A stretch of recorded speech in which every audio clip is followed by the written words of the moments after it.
Welcome to Slow Home Studio. Too many people live in badly designed houses and we want to change that. Today we're going to be looking at the principles of good bathroom design. It's our month talking about bathrooms, and last time we looked at the problems, the things to avoid, and now we're going to talk about the things that you should be doing. Yeah, and bathroom design is one of our 12 Slow Home principles. It happens to be number 10. There it is right there. Yep, and the principle reads very simply that all bathrooms in a slow home have private but accessible locations, are well organized, modestly sized, and have sufficient counter space and storage. So you wouldn't think that this would be difficult to achieve, but in fact it actually is more surprisingly difficult than you'd imagine when you look at the average house design. So we're going to show you the way that we use those principles to design the case study bathroom. And here we see the overall floor plan. As you know, we're talking about the master bathroom, which is up here. This is the master bedroom. And when we talk about accessibility being private but accessible, really what we're talking about is, if it's possible, try and provide some sort of a shield between the master bedroom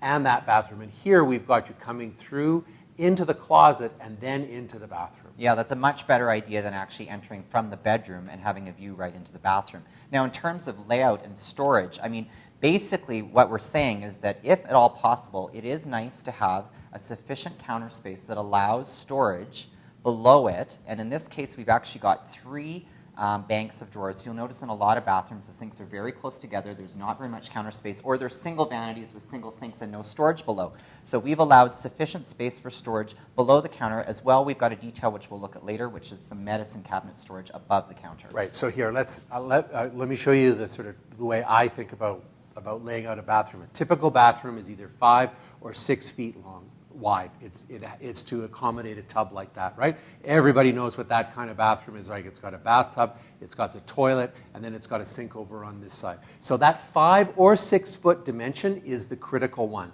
And so with this, when it's a double-sided bathroom, all we're really doing is taking that same measurement and saying, okay, there's 5 feet, and we're going to put the toilet on one side, and we're going to put our vanity on the other, and then reversing that, we're going to say that between here and here is about 6 feet, because we want maybe 6 foot 6 inches, because we're going to have enough space for our soaker tub and the shower, and then that's the circulation space. So you can see it's actually really efficient, because we're reusing that same circulation zone for both sides of the bathroom. So again, this kind of double-sided layout is really efficient when you're in when you have some space requirements. Yeah, and you can see it in the final image here. What that ends up looking like is, on one side, of course, we have our vanity counter with the 2 sinks, nice spacing in between them.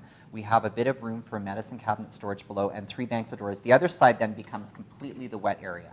So you've got your tub deck then goes in and becomes the bench in the shower, and then your shower. And then again, that dimension for the shower is nice, because you need about 3'6" for the bathtub to fit, so you've got a shower that's about the same dimension.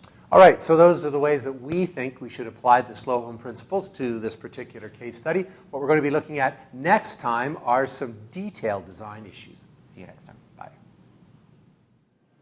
If you're interested in learning more about the principles of slow home design, you can pick up a copy of our book entitled What's Wrong with This House? It's a practical guide to finding a well-designed and sustainable home. It's available for sale on the Slow Home Studio website. It's also available for sale at Amazon.com in both paperback and the Kindle format.